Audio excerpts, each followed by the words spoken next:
Hi. The Power course taught me a number of important lessons. And for me, one of the key points is that the course came at the very end of my personal leadership program. So I'm leaving with very important lessons that I'll carry into the next phase of my leadership journey. So I would like to share the key learnings that I've gleaned in the last couple of weeks with you and hopefully my colleagues so that we can all learn from each other. Now, the key point which I've taken away from this course is how much my body speaks versus how much my mouth speaks. For me, I've read numerous studies from Harvard, from various well-established, institutions, but it's never hit me as hard because I have had to record videos where the ultimate goal was to communicate power, and also toward videos where the ultimate goal was to see how power was communicated. So the congressional hearings video, both the ones we watched and the ones that my colleagues and I did, have taught me a lot. I effectively Everybody has something to offer. Everybody is supposed to be an expert in a field, but how do we show our expertise and who even knows that we are experts? I think that's the main I won't say a problem, but that's the main hurdle to cross if we want to come across as legitimate leaders who need to be followed and who need to be given power. Indeed, funny thing, power is not given, like Professor tried to communicate in various ways. Power is usually usurped. Okay, if you want to sit back and wait for somebody to hand you the reins of power, it probably would never happen. So, yeah, I mean, there's an African proverb that says that until the lion tries to tell their own story or learns to tell their own story, all of the lessons about hunting would favor the hunter. And it's just what it is. Leaders create what future is and tell the story about history. So effectively, if you want to go ahead in whatever profession, power is ultimately important. So first was to try and align my body language with the lesson or with the message that I was trying to send. And also important was to establish myself as I'll call it a guru in a field. So I've been sort of deceived by my own thinking that I needed to be an expert in several areas to be taken seriously. What I've learned in the last few weeks is that everybody is good at something and you cannot try to be better than everybody else in everything else. So what is it that I have to offer and how well can I offer it and how seriously will people take me when I try to offer that thing back, to society? And it really left me scratching my head about how wrongly I've gone about my business in the past couple of years, and hence, even though I show a lot of promise, I feel I haven't gotten as far as I could have gotten to. So kudos to Professor and the whole teaching team. I think the book here, I can also state, has been a very, very good resource, the Power Book. It's been a good helper in the last couple of weeks as I've tried to understand what power was all about and to gain power and use power in my leadership journey. So that was my first learning. My second learning was that I really needed to get a big support base, as big as possible.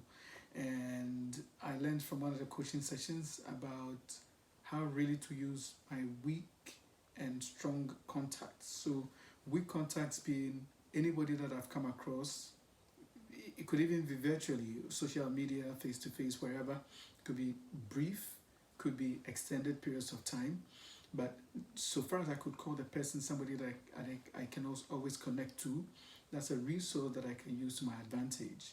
Okay, it doesn't mean to go out and exploit people, but really to see the world as a big playing field where I can use people and resources to get to where I want to get to, and also be available for people to use me to get to where they want to get to as well. I think that's how you create a win-win environment. So yeah, to leverage my contacts and make sure that I know where exactly I am every single time that I make a connection with anybody else. And that was a very powerful lesson for me, number two. The third lesson was to try and add value all across board. So I usually have these great ideas about how to do things, how to improve situations, but they either end up in my head, in conversations, or on paper. I don't take them the next step.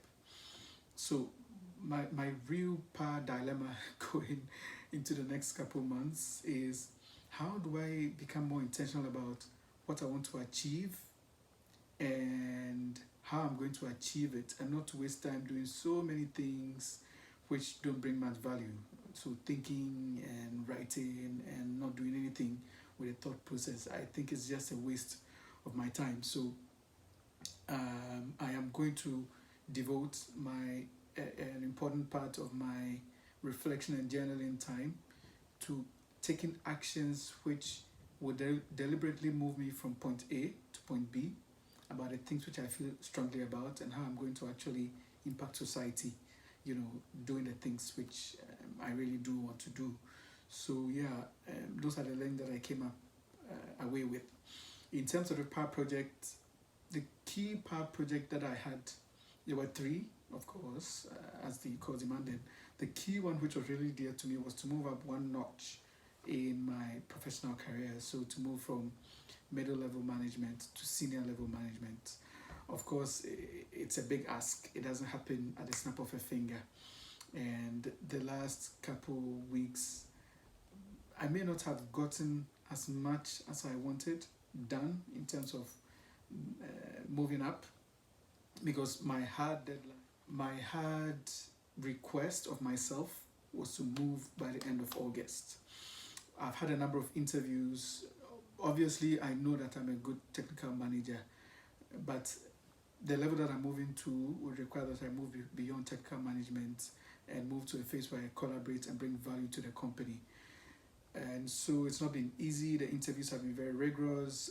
I've made a good impact about my technical skills, but I've left a bit of room for doubt about whether I'm ready to move up to the next step. So the decision is still yet to be made about my next big move.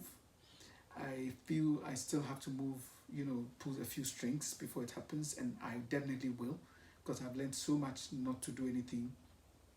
But even if it doesn't happen as I expect, I'll keep knocking and moving in other directions that I believe I should move to get to the next step.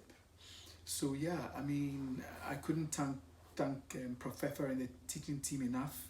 I feel more confident in who I am. I feel that I'm a person who can go ahead and achieve all the things which I've always wanted to achieve, and for sure I'm going to continue chasing my dreams. And I hope the teaching team and Professor, you take all the credit, as I intend to give it away back to you guys.